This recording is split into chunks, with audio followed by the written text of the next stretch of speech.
Hey, what's up guys, Dreamlike Mike here, and I've got a pretty funny story for you today about a couple of guys who were dumpster diving behind a GameStop. And what they did is they found a couple of games, which I believe were like Modern Warfare 2, GTA 5 for the 360, and I think a couple Wii games. So they find these games in the back dumpster, and what they do their whole little intro and whatnot. And then they take the games into GameStop and they have their friend walk in with the games, and he walks up to the desk clerk and he's like, alright, I want to trade in these games. So he trades in the games and they go through the whole process. He gives them his ID actually and all of that. And so they get through the whole process of trading in the games, and then the lady's like, alright, the total's gonna be like $9 or something like that.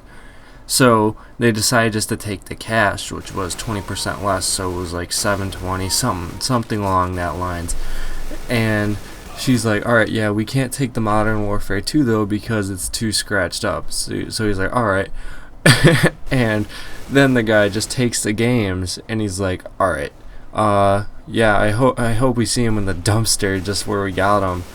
And then like they don't show the look on this chick's face because her face is blurred out, but you could just tell like she was pissed, and it was just really funny. I'll put the link in the description, but I don't know, this just seems like some shit that me and my friends would do. Not exactly, I don't know, we would never go dumpster diving, that's never been a hobby of ours, but just some stupid things like that. The other thing is though that working a retail job like that, stuff like this just feels really shitty, especially when it happens to you. And yeah, you'll say, oh well, it's not their money, but still, it's the fact that they took the time out, like you took the time out of your day to help these people, and then they're just giving you shit from the dumpster that you threw away. But I guess it is also their fault for not catching that the games were from the dumpster. I mean, if they threw the games away, like those are the exact people that threw them away, and they didn't realize that someone bringing that exact combination of games was fishy, they kind of deserved it. I mean, I wouldn't call it a scam necessarily, because I know that like technically if you put garbage out, it's like free game for anybody, but the stores, they lock up their garbage, so I don't know if they would technically classify that as stealing. I'm guessing they probably would, just because it's GameStop. But yeah, that's pretty crazy, and I thought the video was hilarious. I mean, I was dying throughout the entire thing, and I honestly think it's a good thing because I hate GameStop. Everything about GameStop is really annoying. It's a very inconvenient place. I mean, it used to be kind of fun, like back in the day, like Modern Warfare 2, Modern Warfare 3 going to the midnight launches, but I mean now it's like they like treat it like Nazi Germany, like you stay in line, like that type of thing. Like if you like say your friend is like 2 spots in line ahead of you, they'll get pissed at you if you walk up and talk to them. It's like, bro, like if I'm gonna sit here for 6.5 hours, I'm not gonna, just stand in my little spot because my friend got here 5 minutes before me. But now they don't even like do the midnight launches. What they do is they just give you a little ticket and you come back at night like 10 minutes before and it's over. So I mean, they don't really make it like an event like they used to. But yeah, I got the news article right here.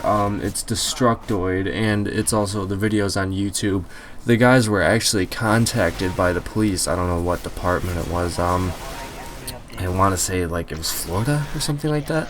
I'm not too sure. You'd have to watch the video, but they get contacted by the police after they pull this off. One of the friends isn't there, the one that actually did the transaction, but the guy in the blue hoodie is talking to, I believe, an actual officer over the phone, and the officer's like, I don't know what they said, but from the sounds of it, he was saying something like, yeah, you can't do that. They called and reported, like, you guys being hooligans in the store and disrupting everything, which they really weren't. I mean, they were pretty peaceful. I mean, there's a couple of times where they were a little rude, but that's pretty much it. They weren't, like, going in there kicking down stands and whatnot. I mean, it didn't justify calling the police, because at that point GameStop's just wasting the police, like the actual police officer's time, because it's their responsibility to realize what's going in and out of their store.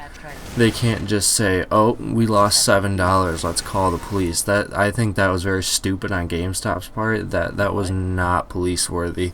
I mean, at the most, just ban these guys from your store and let that be it, and tell all the other like local GameStops what these guys did, and to be on the lookout for them. But other than that, I don't think the police really deserve a call, because all you're going to be doing is wasting their time when they could be doing something else. Because why should a police officer have to sit there on the phone with this guy for how long just because you made a mistake? And you made the mistake, so either fess up for it or just forget about it. It was $7. And these games, and GameStop gets games like this all the time that they just throw away and give money for. Like, you'll see the dumpster diving videos, pretty much like every GameStop across the country just throws these games out by the handful, and they don't really care. So I mean, it was just bound to happen, because if like they can't like necessarily say don't come in our dumpsters and then not lock the dumpsters. Like, okay, what are you gonna do? Like, how do you know if I'm going through your dumpster or not if you don't lock it? I mean, that should be like the priority for them, is locking the dumpsters if it's really that big of a problem. And I think if this story gets big enough, they probably will lock the dumpsters, which is probably a good thing. I'm not that big of a fan of like GameStop dumpster diving and whatnot, just because of the fact that you could easily get hurt doing it, like falling into the dumpster. You never know. I mean, someone throws a razor blade or some shit, like a needle, like the old Halloween stories, and you cut your hand open on a rusty blade or an infected needle. I mean, I'm sure it hasn't happened yet, but I mean, you never know what people are throwing in dumpsters these days. I mean, it's just crazy. I think this whole story was like hilarious. I'm not sure the legality of it, but I don't know. I think the story was funny. I mean, it was pretty innocent, but yeah, I'm not too sure. Let me guys know what you think in the comments, and if you guys are enjoying this video, the gameplay behind it, I was using the Negev. I was doing pretty good. I thought that deserved some recognition. But anyway, guys, that's been Dream Like Mike. If you have any questions, let me know in the comments. If you liked this video, please leave a like. If you didn't like it, please leave a dislike. And please subscribe. I really appreciate it. And I really appreciate you giving my channel a chance. This has been Dream Like Mike. Have a good one.